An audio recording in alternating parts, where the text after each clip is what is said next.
Assalamu alaikum mes frères et sœurs. Précédemment sur la vie du prophète Mohammed, paix et salut sur lui, nous avons vu lors de son voyage avec son oncle en Syrie, entre Jérusalem et Damas, il y avait un monastère où se trouvait un moyen appelé Bouhaïra. Généralement, ils ne faisaient pas attention de la caravane commerciale. Mais cette fois-ci, le jeune Mohammed était avec eux. C'est pour cela la remarque. En effet, il y avait un étrange nuage accompagnant Mohammed partout où il allait pour le protéger du soleil qui suscita, dit-on, la remarque de Bouhaïra. Et il chercha à comprendre que si le dernier prophète, tant attendu, révélé dans les anciens livres, se trouvait parmi eux. Bouhaïra faisait partie de ce que le Coran qualifie les gens du livre, car c'était un chrétien. Il a certainement dû apprendre l'annonce qu'avait fait Jésus sur la vie, sur la venue du prophète Mohammed, qui se trouve dans l'évangile selon Jean, au chapitre 16, versets 7 à 13, où Jésus dit: Cependant, je vous dis la vérité, il vous est avantageux que je m'en aille, car si je ne m'en vais pas, le consolateur ne viendra pas vers vous. Mais si je m'en vais, je vous l'enverrai. Et quand il sera venu, il convaincra le monde à ce qui concerne le péché, la justice et le jugement. En ce qui concerne le péché, parce qu'il ne croit pas en moi. La justice, parce que je vais au Père et que vous ne me verrez plus. Le jugement, parce que le prince de ce monde est jugé. J'ai encore beaucoup de choses à vous dire, mais vous ne pouvez pas les porter maintenant. Quand le consolateur sera venu, l'Esprit de vérité, il vous conduira dans toute la vérité. Car il ne parlera pas de lui-même, mais il dira tout ce qu'il aura entendu et il vous annoncera les choses à venir. Le Coran dit: votre compagnon, c'est-à-dire Mohammed, ne s'est pas égaré et n'a pas été induit en erreur. Et il ne prononce rien sous l'effet de la passion. Ce n'est rien d'autre qu'une révélation inspirée. Sourate 53, versets 2 à 4. C'est juste pour confirmer ce que Jésus avait dit dans l'évangile selon Jean. Il ne parlera pas de lui-même, mais il dira tout ce qu'il aura entendu. Et il vous annoncera les choses à venir. Le Coran a repris aussi l'annonce de Jésus. Il dit: Et quand Jésus, fils de Marie, dit: Ô enfants d'Israël, je suis vraiment le messager d'Allah envoyé à vous, confirmateur de ce qui, dans la Torah, est antérieur à moi, et annonciateur d'un messager à venir après moi, dont le nom sera Ahmad. Puis, quand celui-ci vient à eux avec des preuves évidentes, ils dirent: c'est là une magie manifestée. Sourate 61,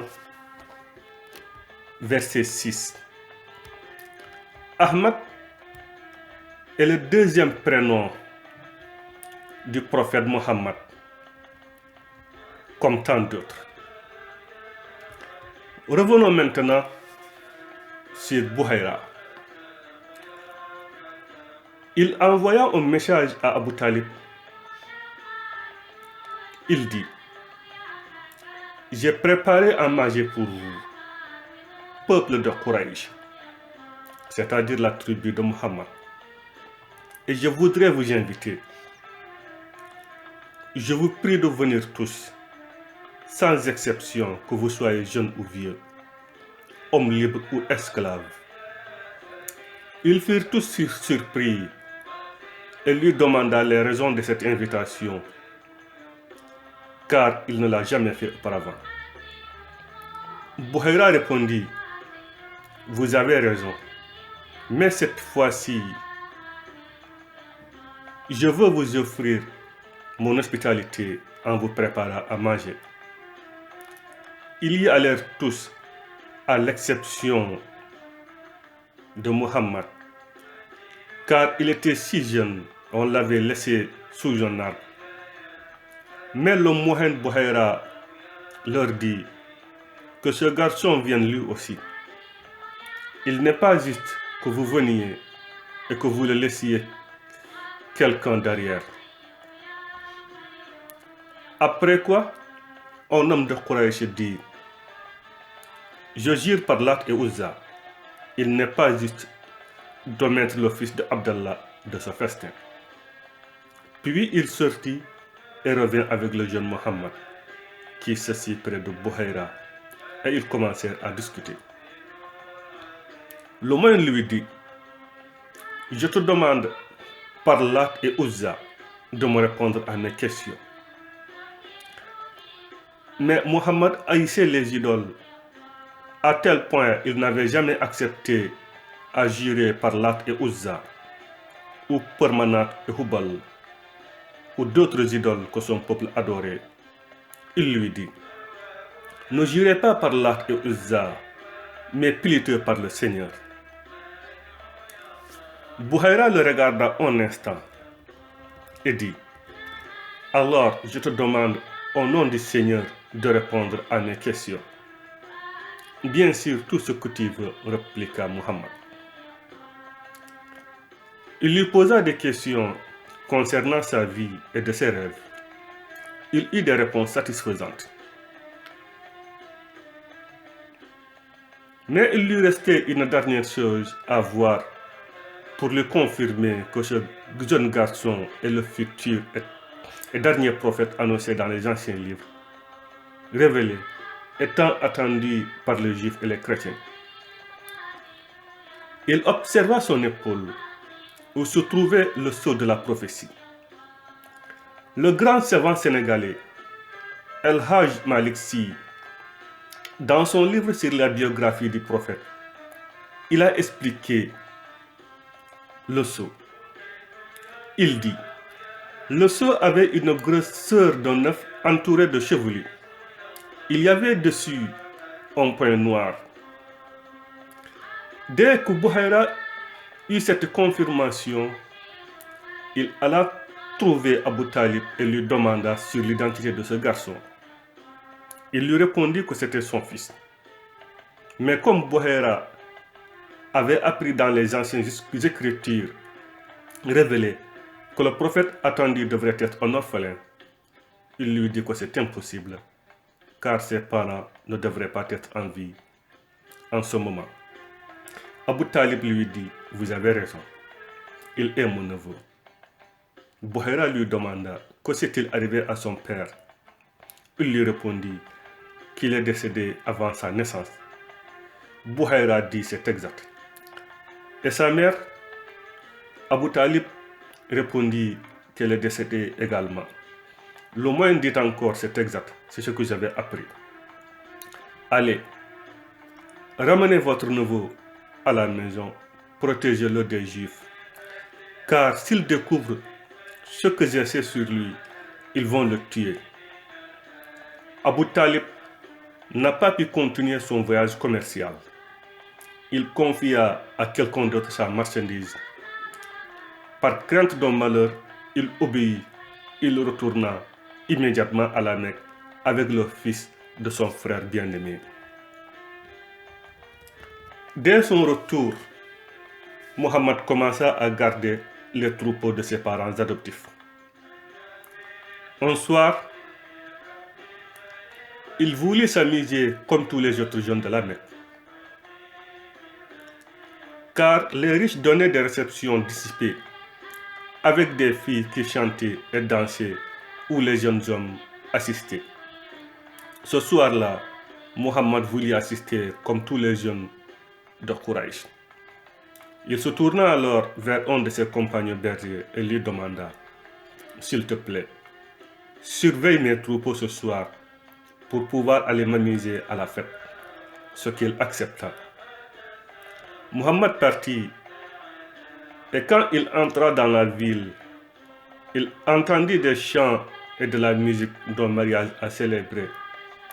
Il s'assit pour écouter, mais il sentit l'envie de dormir, et quelque temps après, il dormit d'un sommeil profond. Il n'a pas pu ni voir ni entendre tout ce qui se passait de la fête. Il y passa toute la nuit, et il ne se réveilla quand il sentit la chaleur du matin. Il se leva pour retourner garder ses troupeaux. Les Mecquois avaient une fête annuelle à laquelle tout le monde prenait part. Chaque année, Mohammed trouvait quelques excuses pour ne pas y assister. Une année, ses tantes paternelles le grondèrent et le menacèrent de la colère divine parce qu'il ne voulait pas y assister comme les autres. Mohammed décida alors de les accompagner cette fois-ci, mais en pleine fête, il rentra dans la tente de ses parents, tout blanc et tout tremblant. Il raconta qu'il avait vu d'étranges individus qui lui défendaient toute participation à cette fête païenne. Depuis lors, sa famille ne l'obligea plus les années suivantes à participer de pareilles cérémonies. Selon le professeur Hamidullah, dans son livre Le prophète de l'islam, sa vie et son œuvre, il cite Waqidi complète le récit par le témoignage de Baraka, plus connue sous le nom de Ayman, la servante noire qui avait élevé Mohammed.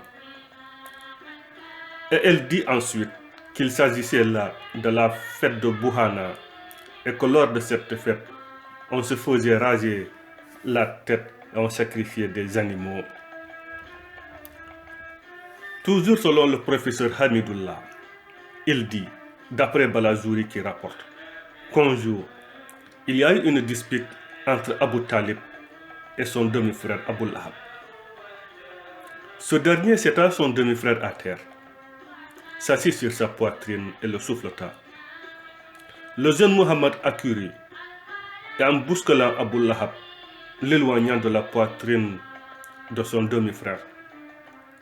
Puis Abu Talib se leva et plein de colère s'élança sur Abu Lahab.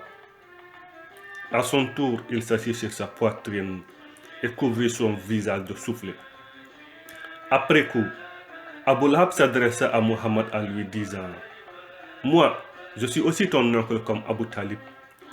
Tu as fait avec moi ce que tu as fait, mais pourquoi n'as-tu pas agi pareillement avec lui? Par Allah, mon cœur ne t'aimera plus jamais. » Depuis ce conflit, une haine commença à naître chez Abu Lahab qui deviendra farouche pendant la mission du prophète Mohammed, paix et salut sur lui. Mes frères et sœurs, nous sommes arrivés à terme aujourd'hui. Prochainement, nous allons voir le métier de Mohammed. Après qu'il fut berger, il va entamer un nouveau métier. Restez connectés et restez abonnés avec moi pour voir le nouveau métier de prophète Mohammed, paix et salut sur lui. Wassalamu alaikum wa rahmatullahi ta'ala wa barakatuhu.